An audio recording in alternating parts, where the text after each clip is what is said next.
Hello students, आज हम कक्षा 10वीं के विकास की जो गणित प्रयोग पुस्तिका उसमें अलजेब्रा का हम प्रैक्टिकल 3 देखेंगे।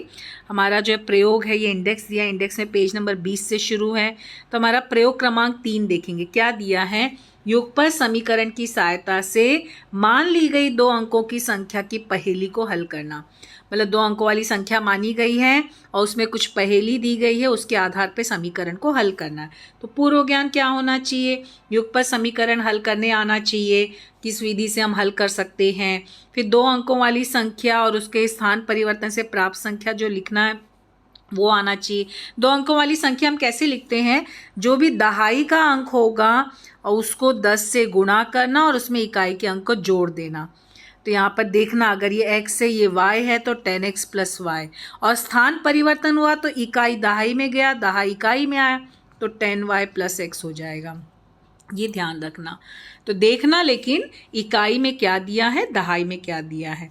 फिर यहाँ पे प्रश्न सामग्री क्या दिया है? शाब्दिक जानकारी युक्त प्रवाह चित्र, मतलब प्रवाह चित्र दिया रहेगा, उसके आधार पे हल करना है। ये विधि दी गई है, विधि के आधार पे इसको हल करना है। एग्जाम में विधि लिखने नहीं आती है हमें, लेकिन विधि हमें पढ़ना जरूरी है क्योंकि सवाल कैसे हल करना वो देखना है ना। अब यहाँ पे देखो प्रश्न पर्ची प्रवाह चित्र क्या बोला है? मेरे द्वारा मन में सोची गई 2 अंकों वाली संख्या ज्ञात करना। अब उसमें क्या बोला है? मानो दी गई संख्या का दहाई का अंक x है और इकाई y है। ये ध्यान देना, दहाई x बोला, इकाई y दिया है।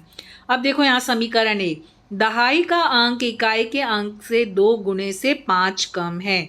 2 गुणे से 5 कम है तो ये समीकरण हो गया, क्योंकि दहाई के अंक को हमने x माना है तो x बराबर, और इकाई को y माना है तो 2 गुना है 2y, और 5 कम बोला है, कम बोले तो माइनस हो गया। और फिर यहाँ पे क्या बोला है कि मूल संख्या तथा अंकों के स्थान परिवर्तन से प्राप्त संख्या का योगफल 176 है। तो ये कैसे हुआ? 10x plus y is equal to 10y plus x plus 1। ये कैसे हुआ? देखो मूल संख्या 10x प्लस वाई और स्थान परिवर्तन से प्राप्त संख्या 10y। देखो हम लोग यहाँ पे इसको हल करके देखते हैं। ये हमको मूल संख्या क्या बोला है? मूल संख्या दहाई के अंक को 10 से गुणा करके इकाई के अंक जोड़ते हैं तो 10x प्लस वाई हो गया।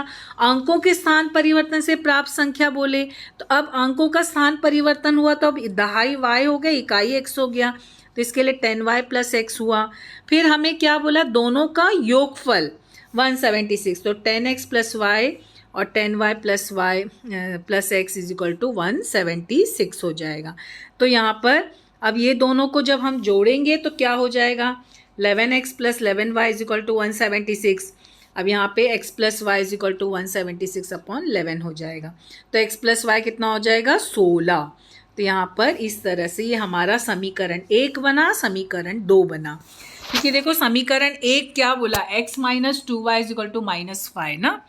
तो इस तरह से ये समीकरण हो जाएंगे। अब हमें समीकरण को क्या करना है? समीकरण 1 और 2 को हल करना है। अब इसको हल करना, तो हल करने की विधि से हल करेंगे। तो देखो 2 तरीके से हल कर सकते हैं। एक तो हम क्या करेंगे, समीकरण देखो x minus 2y is equal to -5 है और x plus y is equal to 16 है। तो यहाँ पर ये क्या हो जाएगा तुम्हारा? घटा दिए तो देखो घटाने पर ये चिन्ह बदल जाता है। तो जब हम घटाए तो -3y इज इक्वल टू -21 हो गया। तो यहाँ पर ये जो है y क्या होगा? -21 अपॉन 3 यानी y 7 हो जाएगा। ये सब हल नहीं करना है, हमें तो कृति पूर्ण करना है। तो कृति में तो डायरेक्ट आंसर लिखना है, लेकिन कैसे आया वो हल करके बताया जा रहा है। y का मान किसी भी एक समीकरण में रखो, समीकरण 2 में आसानी से हल कर सकते हैं। तो क्या हो जाएगा? 16 माइनस 7 तो कितना होगा? 9।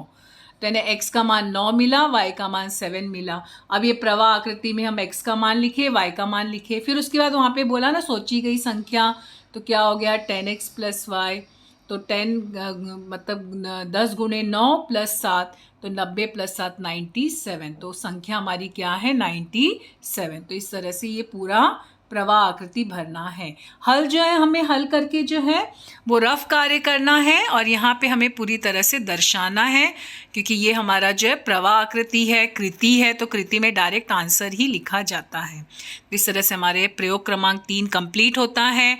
आज की डेट डाल देना और यहाँ पे जब प्रयोग पुस्तिका जमा होगी तो वहाँ पे शिक्षक जो है हस्ताक्षर करेंगे। तो यहाँ पे आज की डेट डालना और बाद में टीचर का सिग्नेचर ले लेना। इस तरह से हमारा जो है ये प्रयोग क्रमांक 3 कंप्लीट होता है। अगला प्रयोग अगले वीडियो में देखेंगे। Thank you.